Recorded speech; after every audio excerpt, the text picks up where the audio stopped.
नमस्कार, टीव्ही9 मराठीमध्ये आपल्या सगळ्यांचे स्वागत। मी निखिला पाहतोय देश महाराष्ट्र आणि बातमी आहे ती वाल्मिक कराड याच्या संदर्भातली। आरोपी वाल्मिक कराडवर मकोका अंतर्गत गुन्हा दाखल करण्यात आलेला आहे। बीड हत्या आणि खंडणी प्रकरणामध्ये इतर आरोपींसह कराडवर देखील मकोका अंतर्गत गुन्हा दाखल करण्यात आलाय। संतोष देशमुख हत्या प्रकरणामध्ये कराडच्या ताब्यासाठी एसआयटीला परवानगी देण्यात आली, तर वाल्मिक कराडची आजची रात्र तुरुंगातच जाणार आहे। वाल्मिक कराडवर मकोका लावण्यात आलेला आहे। सरपंच संतोष देशमुखांच्या हत्या प्रकरणातही गुन्हा दाखल करण्यात आलेला आहे। आजची रात्र वाल्मिक कराडची तुरुंगातच जाणार आहे।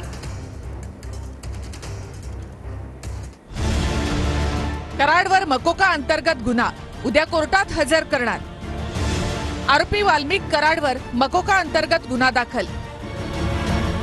बीड हत्या खंडणी प्रकरणात इतर आरोपींसह कराडवर देखील मकोका।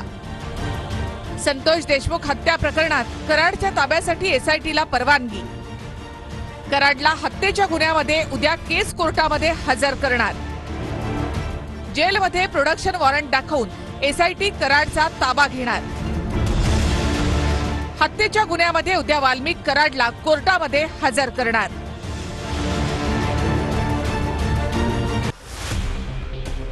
वाल्मिक कराडवर मकोका लावून हत्येच्या गुन्ह्यात एसआयटीनं कोर्टाकडे कोठडी मागितली। हत्येचा कट रचल्याचा कराडवर आरोप, एसआयटीचा कोर्टाकडे अर्ज। खंडणी प्रकरणात जेल कोठडी झाल्यानंतर एसआयटीनं मकोका कोर्टात धाव घेतली। मकोका कोर्टात एसआयटीनं हत्या प्रकरणात कराडच्या कोठडीसाठी अर्ज केला।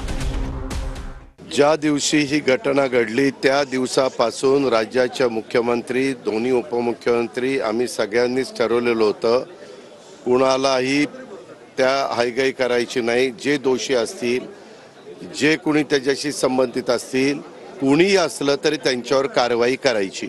वास्तविक यंत्रणा, पोलीस यंत्रणा पोलिसांचं काम करते, सीआयडी मार्फत करते, एसआयटी मार्फत करते।